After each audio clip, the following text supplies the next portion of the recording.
Quadratus of Athens, c. late 1st century, active c. 124 to 129 AD. Quadratus is one of the earliest known Christian apologists after the apostolic age. Our information about him is limited but extremely important for early Christian history. Primary evidence, 2nd century. 1. His apology to Emperor Hadrian, c. 124 to 125 AD. Quadratus wrote a defense of Christianity addressed to Hadrian. The work itself is lost except for one preserved fragment quoted by Eusebius of Caesarea. The surviving fragment, Ecclesiastical History 4.32, open quote. But the works of our Savior were always present, for they were true. Those who were healed, those who were raised from the dead, who were seen not only when healed and raised, but were always present, and not merely while the Savior was on earth, but even after his departure, they survived for quite a while, so that some of them lived even to our own times. Close quote. What this shows. 1. Appeal to living witnesses. Quadratus claims that some healed or resurrected individuals were still alive in his lifetime. 2. Historical argument, not mythic. He distinguishes Christ's miracles from illusions. 3. Very early resurrection testimony. If written c. 124 AD, this places eyewitness claims within about 90 years of Jesus' death. This is one of the earliest post-apostolic references to Jesus' miracles. 2. Testimony from the 4th century, preserving 2nd century data.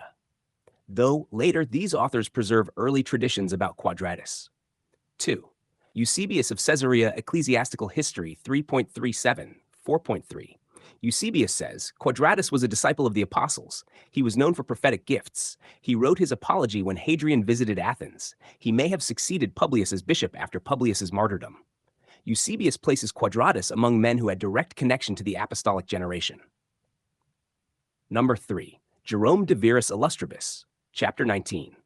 Jerome confirms, Quadratus was a disciple of the apostles. He presented a book to Hadrian. He was bishop of Athens. He was illustrious for his prophetic gift. Jerome appears dependent on Eusebius, but preserves the same early tradition. Number 3.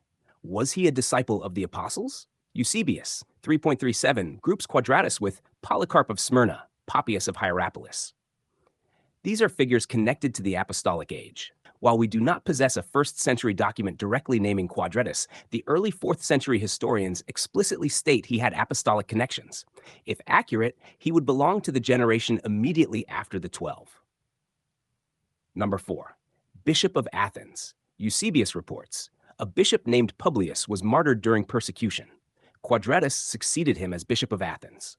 This would place Quadratus in leadership during Hadrian's reign, 117 to 138 AD.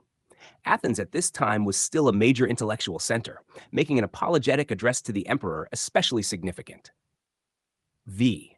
What we do not have, important for accuracy. To be thorough, no complete manuscript of the apology survives. No extant 1st century document mentions him. No surviving writings beyond the single quoted fragment. No archaeological inscription naming him.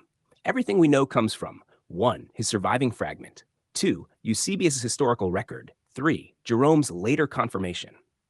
6. Why Quadratus matters. Historically, Quadratus is significant because 1. He represents early formal Christian apologetics before Justin Martyr. 2. He appeals to living eyewitnesses of miracles. 3. He defends Christianity before a Roman emperor. 4. He bridges the apostolic generation and the apologists. He is chronologically earlier than Justin Martyr, and likely contemporary with Aristides of Athens, the 7th.